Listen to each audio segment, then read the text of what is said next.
নেতা কর্মীদের বিরুদ্ধে মামলা আছে, তাদেরকে আইনের আওতায় আনা হবে, তাদের বিচারে মুখোমুখি করা হবে, সেটি ভিন্ন প্রসঙ্গ।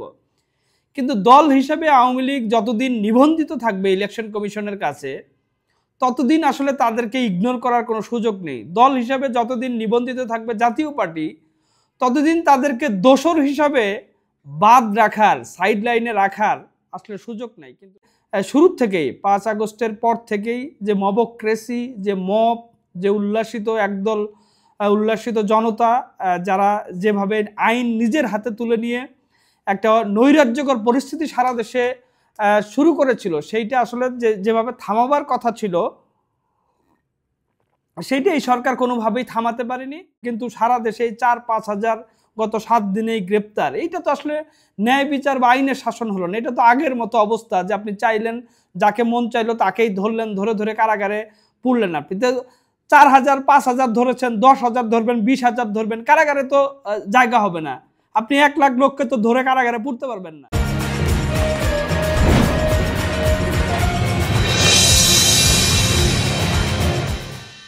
News and views by Nuruzzaman আবুর পক্ষ থেকে আপনাদের সবাইকে শুভেচ্ছা। দুঃখিত যে গত বেশ কয়েকদিন কোনো কথা বলতে পারিনি, কারণ ঢাকার বাইরে ছিলাম। ঢাকার বাইরে থাকার কারণে আসলে দিন দুনিয়ার খবরটাও সেভাবে নেওয়া হয়নি, নেটওয়ার্ক স্লো ছিল। এর মধ্যে দেখলাম যে বাংলাদেশে আসলে অনেকগুলো ঘটনা ঘটে গেছে, বিশেষ করে গত 2-3 দিনে তৌহিদি জনতার যে আস্ফালন, যেটা আমরা প্রথম থেকে বলে আসছিলাম যে এই তৌহিদি জনতা একসময় মাথায় বসে, সরকারের মাথায় বসে তারা তাদের কর্মকাণ্ড করবে, সেরকমই অবস্থা হয়েছে। বেশ কয়েকটি ঘটনা আজকে দেখছিলাম, চোখ বুলালাম, যে ঢাকায় খোদ রাজধানী, যেটা বাংলাদেশের রাজধানী, সেখানেও নাটক বন্ধ করে দেওয়া হয়েছে, কয়েকজন লোক এসে বন্ধ করে দিয়েছে। টাঙ্গাইলে ফুলের দোকানে হামলা হয়েছে গতকাল, ঘুড়ি উৎসব বন্ধ করে দেওয়া হয়েছে। চট্টগ্রামে বসন্ত উৎসব কালকে বন্ধ করে দেওয়া হয়েছে। একজন কবিকে তৌহিদি জনতার ডিমান্ডের কারণে গ্রেপ্তার করা হয়েছে, সোহেল হাসান গালিব। বইমেলায় কয়েকদিন আগেই, আমি তখন ঢাকার বাইরে ছিলাম, সব্যসাচী প্রকাশনায় একটা তুলকালাম অবস্থা তৈরি হয়েছিল। সব্যসাচী প্রকাশনার যে মালিক শতাব্দী ভব, আমাদের বহু পুরনো বন্ধু, আমরা একসাথে অসংখ্য আড্ডা দিয়েছি। ভবর প্রতি যে অন্যায় অবিচার করা হয়েছে, তাকে যেভাবে হত্যার জন্য উদ্যত পরিস্থিতি তৈরি হয়েছিল, সেটিও আসলে নিন্দাজনক, ধিক্কারজনক। টাঙ্গাইলে লালন উৎসব বন্ধ, মানে অনেকগুলো ঘটনা। এবং সর্বশেষ যে আজকে দেখছিলাম যে প্রধান উপদেষ্টার সঙ্গে ঐক্যমত যে কমিশন, সেই কমিশনের সঙ্গে সবগুলোর পলিটিক্যাল পার্টির একটা বৈঠক হলো, সংস্কারের যে কমিশন সেগুলো নিয়ে। এইটাকে সরকারের পক্ষ থেকে বলা হচ্ছে যে এটা একটা দ্বিতীয় ইনিংস। প্রথম ইনিংস শেষ হয়েছে ডক্টর মোহাম্মদ ইউনূসের, দ্বিতীয় ইনিংস শুরু। কিন্তু প্রথম ইনিংসেই তো ব্যর্থ ডক্টর মোহাম্মদ ইউনূস, এটা তো আসলে নতুন করে বলার কিছু নেই, প্রায় শতভাগ ব্যর্থ। দ্বিতীয় ইনিংসের কি হবে, আমি আজকে আলোচনা করব এই বিষয়গুলো নিয়েই। বিস্তারিত আলোচনায় চলে যাওয়ার আগে আপনাদের সকলের কাছে request, news and views by Nuruzzaman Labu আমার একটি ইউটিউব চ্যানেল। আমার আলোচনা বিশ্লেষণ যদি ভালো লাগে তবে অবশ্যই একটি সাবস্ক্রাইব করবেন এবং লাইক, কমেন্টস ও শেয়ার করতে পারেন। যদি ভিন্ন মত থাকে কমেন্টস অপশনে জানাতে পারেন। যেটি বলছিলাম যে সরকারের পক্ষ থেকে বলা হচ্ছে যে প্রথম ইনিংস শেষ, এখন দ্বিতীয় ইনিংস শুরু। এই যে একটা জুলাই সনদ তৈরি করার জন্য সবগুলো পলিটিক্যাল পার্টির সঙ্গে আজকে বসেছে, আবার ভিন্ন ভিন্নভাবে পলিটিক্যাল পার্টিগুলোর সাথে বসবে। সবগুলো ঠিক নয়, নিবন্ধিত দল হিসেবে আওয়ামী লীগকে তারা বাদ রেখেছে, আওয়ামী লীগের দোসর হিসেবে জাতীয় পার্টিকে বাদ রেখেছে। যদিও আমি মনে করি যে এইটা আসলে কোনোভাবেই ন্যায় বিচার হইতে পারে না, কারণ দল হিসাবে যেহেতু আওয়ামী লীগ এখনও দোষী সাব্যস্ত হয়নি বা আওয়ামী লীগের বিরুদ্ধে কোনো মামলা হয়নি দলীয়ভাবে, মানে দলের নেতা কর্মীদের বিরুদ্ধে মামলা আছে, তাদেরকে আইনের আওতায় আনা হবে, তাদের বিচারে মুখোমুখি করা হবে, সেটি ভিন্ন প্রসঙ্গ। কিন্তু দল হিসাবে আওয়ামী লীগ যতদিন নিবন্ধিত থাকবে ইলেকশন কমিশনের কাছে, ততদিন আসলে তাদেরকে ইগনোর করার কোনো সুযোগ নেই। দল হিসাবে যতদিন নিবন্ধিত থাকবে জাতীয় পার্টি, ততদিন তাদেরকে দোসর হিসাবে বাদ রাখার, সাইড লাইনে রাখার আসলে সুযোগ নেই। কিন্তু সেটি আসলে করে এই সরকার কি করতে চাইছে সেটি একটা বড় প্রশ্ন। আর প্রথম ইনিংস শেষ করে দ্বিতীয় ইনিংস শুরুর কথা বলা হচ্ছে, কিন্তু প্রথম ইনিংস তো আপনারা সকলে জানেন যে প্রায় পুরোপুরি ব্যর্থ। কারণ এই গত 6 মাসে দেশের যে ভয়ানক বাজে অবস্থা তৈরি হয়েছে, মবক্রেসি, মব কালচার, মানে অকারণে ধরাধরি, ন্যায় বিচারের বদলে পক্ষপাতমূলক বিচার, আইনের শাসনের বদলে পক্ষপাতমূলক আইনের শাসন প্রতিষ্ঠা করা, সব কিছু মিলিয়ে একটা বাজে অবস্থা। ইভেন ইকোনমি যে ঘুরে দাঁড়ানোর আশ্বাস দেওয়া হয়েছিল সেটিও আসলে ভয়ানক বাজে অবস্থায় তৈরি হয়েছে। দ্রব্যমূল্য শুধু যেমন আমি গ্রামের অভিজ্ঞতাই বলি যে শুধু সবজির দাম, মানে শুধু আনাজপাতি বলে বা তরকারি যেটাকে বলে, সেই সবজির দামগুলো একটু কমেছে, কারণ এখন চাষের সময় কৃষকরা মাঠ থেকে ফসল তুলছে, সেই জন্য সবজির দামটা কম। কিন্তু বাকি অন্যান্য সকল পণ্যদ্রব্য, নিত্য প্রয়োজনীয় পণ্যদ্রব্য, সেগুলো এমন আকাশচুম্বী মূল্য যে মানুষের আসলে নাভিশ্বাস উঠে গেছে। এটা আমি অনেক আগেও বলে আসছি। এবং সাধারণ মানুষ, একেবারে প্রান্তিক পর্যায়ের যে গ্রামের মানুষ, তারাও আসলে ভীষণ রকম এই সরকারের উপর ক্ষুব্ধ। যদিও সরকার মনে করছে যে তারা সাকসেস, এই ফলগুলো কিছুদিন পরে পাওয়া যাবে, পরের সরকার, যে সরকার জনগণের ম্যান্ডেট নিয়ে আসবে ক্ষমতায়, তারা এই সুফলগুলো ভোগ করবে। কিন্তু এই সুফল ভোগ করতে করতে যদি মানুষের নাভিশ্বাস অবস্থা হয়ে যায়, যদি আইন শৃঙ্খলা পরিস্থিতি স্বাভাবিক করতে না পারে, তাহলে আসলে সেটা কেমন সুফল সেটা আমি বুঝি না। আর আপনারা তো দেখছেনই যে শুরুর থেকেই 5 আগস্টের পর থেকেই যে মবক্রেসি, যে মব, যে একদল উল্লাসিত জনতা, যারা যেভাবে আইন নিজের হাতে তুলে নিয়ে একটা নৈরাজ্যকর পরিস্থিতি সারা দেশে শুরু করেছিল, সেইটা আসলে যেভাবে থামাবার কথা ছিল, সেইটা এই সরকার কোনোভাবেই থামাতে পারেনি। এবং শেষ গত কিছুদিন আগে সরকারের কোনো উপদেষ্টা এই তৌহিদি জনতাকে থামাবার একটু চেষ্টা দেখছিলাম, যে তারা ফেসবুকে, মানে আইন প্রয়োগ না করে, সরকারের থেকে আইন প্রয়োগ না করে তারা ফেসবুকে আহ্বান জানাচ্ছে যে তৌহিদি জনতা থামুন, তৌহিদি জনতা থামুন। তৌহিদি জনতা তো উল্টো তাকেই নাম বলি, যে উপদেষ্টা মাহফুজ আলম, তিনি বলেছিলেন যে তৌহিদি জনতাকে যে থামবার আহ্বান জানিয়েছিলেন, কিন্তু উল্টো তৌহিদি জনতারাই তাকে তার পদত্যাগ দাবি করে বসে আছে, তাকে উপদেষ্টা পদ থেকে সরানোর জন্য মানে আন্দোলনের ডাক দেওয়ার মতো অবস্থা সোশ্যাল মিডিয়াতে দেখছিলাম। ফলে এইটা আসলে সামগ্রিকভাবে একটা ব্যর্থতা আমি বলবো। কারণ সরকারের আসলে রিকোয়েস্টের কোনো বিষয় না। এখানে ফেসবুকে, সোশ্যাল মিডিয়াতে রিকোয়েস্ট করে আপনি কাউকে মব থামাতে বলবেন বা কাউকে চুপ থাকতে বলবেন, সেইটার চাইতে আপনার হাতে আইন যেহেতু রয়েছে, আপনি যথাযথভাবে প্রত্যেক নাগরিক সমান এই ভেবে, আইন তো আসলে সবার জন্য সমানই, তো আপনি আইন প্রয়োগ করবেন, যথাযথভাবে আইন প্রয়োগ করবেন, আইনের জন্য অপপ্রয়োগ না হয়। কিন্তু আইনের প্রয়োগ আমরা আসলে সেইভাবে কোনো তৌহিদি জনতার উপরে দেখেছি বলে মনে পড়ে না।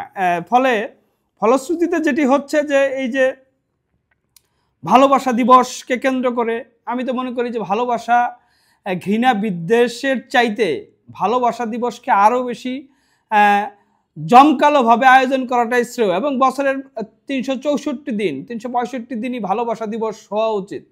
মানুষে মানুষে বিদ্বেষ থাকবে না, ক্ষোভ থাকবে না, হিংসা থাকবে না, ভালোবাসা বাড়বে, মানুষের প্রতি মানুষের দরদ বাড়বে, সেটি হওয়া উচিত। কিন্তু সেই দিবসকে কেন্দ্র করে গোটা বাংলাদেশে যে অবস্থা তৈরি হলো, টাঙ্গাইলে দেখছিলাম যে একটা ফুলের দোকান সে দিয়েছে, একজন একটা ফুলের দোকান দিয়েছে। ফুল তো আসলে মরণাস্ত্র না, ফুল তো অস্ত্র নয়, ফুল দিয়ে কাউকে ধ্বংস করা যায় না, ফুল দিয়ে সৌহার্দ্য সম্প্রীতি এটা আরও বাড়ানো যায়। সেই ফুলের দোকান হামলা করে ঘুড়ি উৎসব বন্ধ করে দেওয়া হয়েছে।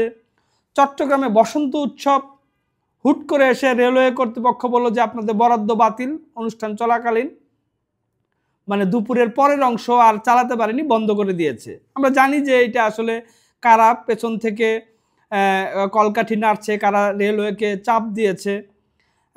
সোহেল হাসান গালিব, আমরা যেটা বলি মত প্রকাশের অধিকার বাংলাদেশে প্রতিষ্ঠা করার দাবি করছে এই সরকার, সেইখানে একজন কবিকে গ্রেপ্তার করে কারাগারে পাঠানো হয়েছে এই তৌহিদি জনতার ডিমান্ডে। বইমেলার মতো একটা সৃজনশীল জায়গা, যেইখানে আসলে অবশ্য কি বলবো, কারণ বইমেলাতে আসলে যেইভাবে শুরু থেকেই মানে প্রথম দিন যেদিন উদ্বোধন হলো সেদিন থেকেই যেভাবে ঘৃণার চাষ, সেখানে ঘৃণার বীজ বপন করা হয়েছিল, সেটি হবারই কথা যে বইমেলায় একদল উন্মত্ত তৌহিদি জনতার নাম করে তারা যে আক্রমণ করে বসবে একটি স্টলে, এবং সেখানে পুলিশ বরাবরই দেখেছে যে নিরাপত্তার জনিত কারণে যে সব্যসাচী প্রকাশনীর স্বত্বাধিকারী শতাব্দী ভব, সেই ভবকে নিয়ে গেছে, টেনে হিস্ট্রে নিয়ে যেতে দেখেছি। টাঙ্গাইলে লালন উৎসব বন্ধ করে দেওয়া হয়েছে। মানে কি একটা ভয়ঙ্কর অবস্থা। মনে হচ্ছে যে এই সরকার আসলে এই যে সারা দেশে ঘটনাগুলো ঘটছে তারা অন্ধের মতো হয়ে আছে, তাদের চোখে, সরকারের চোখে ছানি পড়ে আছে, তারা মানে নিদ্রায় শায়িত, ঘুমিয়ে আছে।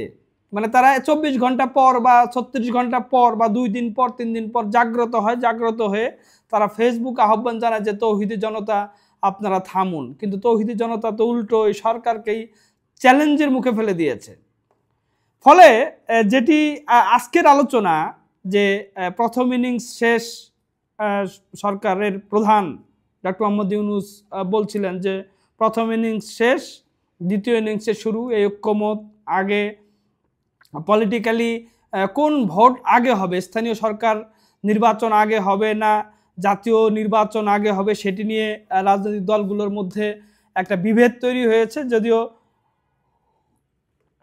সরকারের পক্ষ থেকে বলা হচ্ছে যে একটা ঐক্যমতে পৌঁছে যাবে, কিন্তু এটা স্পষ্ট হয়ে আছে যে এই বিভেদ সমাধান হওয়ার সম্ভাবনা খুবই ক্ষীণ। কারণ বাংলাদেশের এখন বড় পলিটিক্যাল পার্টি বিএনপি, তারা চাচ্ছে যে জাতীয় নির্বাচনটা আগে হোক, জাতীয় নির্বাচন আগে হওয়ার পরে স্থানীয় সরকার নির্বাচনটা পরে হবে। কিন্তু সরকার, যেহেতু এই সরকার আসলে মূলত বৈষম্য বিরোধী ছাত্র আন্দোলন তথা জাতীয় নাগরিক কমিটির তাদের সরকার, তারা মনে করছে যে আগে স্থানীয় সরকার নির্বাচন করে তারা তাদের যে ক্যান্ডিডেটগুলো সেইটা আসলে পরীক্ষা করবে, তাদের জনপ্রিয়তাটা যাচাই করবে, এবং একটা লম্বা সময় জাতীয় নির্বাচনও তাহলে একটু সময় পাওয়া যাবে। তারা তাদের যে পলিটিক্যাল পার্টি গড়ার যে ঘোষণা এই মাসেই ঘোষণা দেবেন, সেটি তারা সরকারের সহায়তায়, সরকারের যেহেতু উপদেষ্টা 3 জন ছাত্র উপদেষ্টা এবং খোদ প্রধান উপদেষ্টাও এই ছাত্রদের রাজনৈতিক দল গঠনের কথা বলেছেন, বলা হচ্ছে যে তিনিও সহায়তা করছেন ছাত্রদের এই নতুন শক্তি জাগরিত হওয়ার জন্য। সেই জন্য একটা সময় প্রয়োজন, এবং তারা সংগঠিত হওয়ার পরে তারপরে জাতীয় নির্বাচন হবে। কিন্তু বিএনপির পক্ষ থেকে মনে হয় না এটা মানা হবে, কারণ বিএনপি আসলে যে কোনো মূল্যে তারা চাচ্ছে যে জাতীয় নির্বাচন আগে হোক। ফলে যেটি বলছিলাম তখন, যে সরকার আসলে প্রথম ইনিংসে প্রায় পুরোপুরি ব্যর্থ। তারা কোনো সুশাসন কায়েম করতে পারেনি, আইনের শাসন কায়েম করতে পারেনি, ন্যায় বিচার প্রতিষ্ঠা করতে পারেনি। এখন দ্বিতীয় ইনিংসের যে শুরু হলো, সেটাও সহজেই অনুমেয় যে এই ইনিংসও ব্যর্থ হবে, এবং জাতীয় নাগরিক কমিটির যে আহ্বায়ক তিনি বলেছেন, একটা খবরে দেখছিলাম যে দেশকে গৃহযুদ্ধের দিকে ঠেলে দেয়, সেরকমই একটা অবস্থা তৈরি হতে যাচ্ছে। এদিকে আজকের যে ঐক্যমত কমিশনের বৈঠক, সেই বৈঠক থেকে বেরিয়ে হাসনাত আবদুল্লাহ, সার্জিস আলম, যে বৈষম্য বিরোধী ছাত্র আন্দোলনের নেতারা, তারা বক্তব্য দিয়েছেন আওয়ামী লীগকে কেন্দ্র করে। একজন বলেছেন যে আওয়ামী লীগকে আইনি প্রক্রিয়ায় নিষিদ্ধ ঘোষণা করার পথে কাজ শুরু করতে হবে, তারা দাবি জানিয়েছেন। আর আরেকজন বলেছেন যে আওয়ামী লীগ এবং তার দোসর, এদের বিচার নিশ্চিত করার পরে নির্বাচনের কথা তারা মানে নির্বাচন হোক সেটি তারা চান। আসলে আওয়ামী লীগের দল হিসাবে আওয়ামী লীগের বিচার কিভাবে করবে সেটি আসলে বোধগম্য না। কারণ আওয়ামী লীগ তো সাংগঠনিকভাবে কোনো অপরাধ করেনি, অপরাধ করেছে ব্যক্তিকেন্দ্রিক। তো ব্যক্তির বিচার আপনাদের করা উচিত, সেটি আমিও সাধুবাদ জানাই। সবসময় আমরা বলে থাকি যে কেউ যদি অপরাধ করে থাকে, সেটি আওয়ামী লীগ শুধু না, যে কোনো পলিটিক্যাল পার্টি বা যে কোনো নাগরিক, সে যদি আইন ভঙ্গ করে, বল প্রয়োগ করে, যদি জুলুম করে, নির্যাতন করে, তাহলে তার অবশ্যই আইন অনুযায়ী বিচার হওয়া উচিত। কিন্তু যে ন্যায় বিচার প্রতিষ্ঠা করার কথা ছিল 5 আগস্টের পরে, সেটি তো আপনারা করতে পারেননি। কারণ আপনাদের বিচার পুরোটাই দেখা যাচ্ছে যে পক্ষপাতমূলক বিচারের একটা আয়োজন আপনারা করেছেন, এবং যে কোনো মূল্যে সেই পক্ষপাতমূলক বিচারের আওতায় আওয়ামী লীগকে নিষিদ্ধ করে আপনারা তাদেরকে নাই করে দিতে চান। কিন্তু একটা কথা স্মরণে রাখা দরকার, আমি বারবার বলি, অনেকবার বলেছি, যে বাংলাদেশে, ইভেন আমি যে গ্রামে গিয়েছিলাম, গ্রামের লোকজনের সাথে কথা বলে বুঝেছি যে বাংলাদেশে আসলে রাজনৈতিক দল হিসাবে মানুষ বিবেচনা করে বিএনপি আওয়ামী লীগকে, আওয়ামী লীগ বিএনপিকে। এই দুটির পলিটিক্যাল পার্টির বাইরে এই যে 18 কোটি মানুষ, যদি আপনি ধরেন শহরের শিক্ষিত বা শহরের তরুণ, এদেরকে যদি আপনি 2-3 কোটি বাদ দেন, 15 কোটি মানুষও কিন্তু এই আওয়ামী লীগ আর বিএনপি আর আওয়ামী লীগ ছাড়া অন্য কোনো পলিটিক্যাল পার্টি বোঝে না। যেটি আলোচনাও হচ্ছিল গ্রামে বসে, যে গ্রামগুলিতে এই যে নতুন পলিটিক্যাল পার্টি যারা গঠন করবেন, এই যে বৈষম্য বিরোধী আন্দোলন বা ছাত্র জনতার পক্ষ থেকে জাতীয় নাগরিক কমিটির, গ্রামের লোকজনই হাসাহাসি করছিল যে এরা আসলে এইখানে যে কমিটিতে যে কয়েকজন থাকবে, ক্ষমতার লোভে যারা কমিটিতে থাকবে, 100, 150, 200, 250, তাদের ব্যালট বাক্সে যদি ফ্রি অ্যান্ড ফেয়ার ইলেকশন হয়, তাদের ব্যালট বাক্সে ভোট থাকবে ওই 250।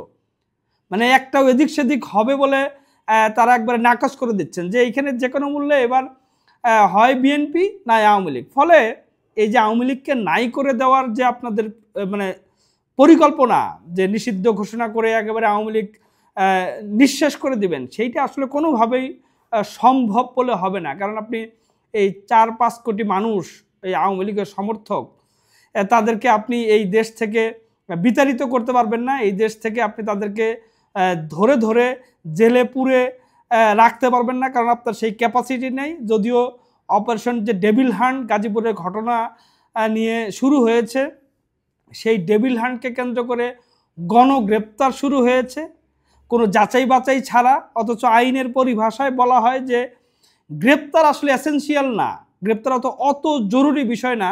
জরুরি বিষয় হলো আপনার কোনো ঘটনার তদন্ত, এবং তদন্ত করে যদি তদন্ত কর্মকর্তা মনে করে যে এই ব্যক্তিকে গ্রেপ্তার করা দরকার, তাহলে তাকে গ্রেপ্তার করে। কিন্তু সারা দেশে 4-5 হাজার গত 7 দিনেই গ্রেপ্তার, এইটা তো আসলে ন্যায় বিচার বা আইনের শাসন হলো না। এটা তো আগের মতো অবস্থা যে আপনি চাইলেন, যাকে মন চাইলো তাকেই ধরলেন, ধরে ধরে কারাগারে পুরলেন। আপনি তো 4,000, 5,000 ধরেছেন, 10,000 ধরবেন, 20,000 ধরবেন, কারাগারে তো জায়গা হবে না।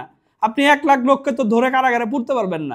ফলে আমি মনে করি যে আসলে এইসব এই ভাওতাবাজির, এইসব আগের মতোই সংস্কারের নামে আগের মতোই এই কর্মকাণ্ড বাদ দিয়ে যথাযথভাবে আইনের শাসন প্রতিষ্ঠা করা, ন্যায় বিচার প্রতিষ্ঠা করা, এবং অবশ্যই সংস্কার প্রয়োজন আছে। সবগুলো পলিটিক্যাল পার্টির ঐক্যমত্যের ভিত্তিতে যতগুলো মানে যে কয়টা সংস্কার খুবই অতীব প্রয়োজনীয়, সেগুলো সমাধান করে দ্রুত আসলে নির্বাচনমুখী হওয়া উচিত। নির্বাচন ছাড়া এই দেশের আসলে স্বাভাবিক পরিস্থিতি কখনোই হবে বলে মনে হয় না। ফলে যতই আপনি প্রথম ইনিংস শেষ করে দ্বিতীয় ইনিংসের ঘোষণা দেন, মানুষ কিন্তু এগুলো নিয়ে হাসাহাসি করছে যে দ্বিতীয় ইনিংসেও আপনারা ব্যর্থ হবেন। এই দ্বিতীয় ইনিংসে কোনোভাবে ব্যর্থ না হয়ে যদি সরাসরি নির্বাচনমুখী একটা ইনিংস চালু করেন, তবে একটা ফ্রি অ্যান্ড ফেয়ার ইলেকশন যদি উপহার দিতে পারেন জনগণকে, সেটি হবে আপনাদের আসলে সাফল্য। তাছাড়া আর কোনো সাফল্য আমি আসলে দেখছি না।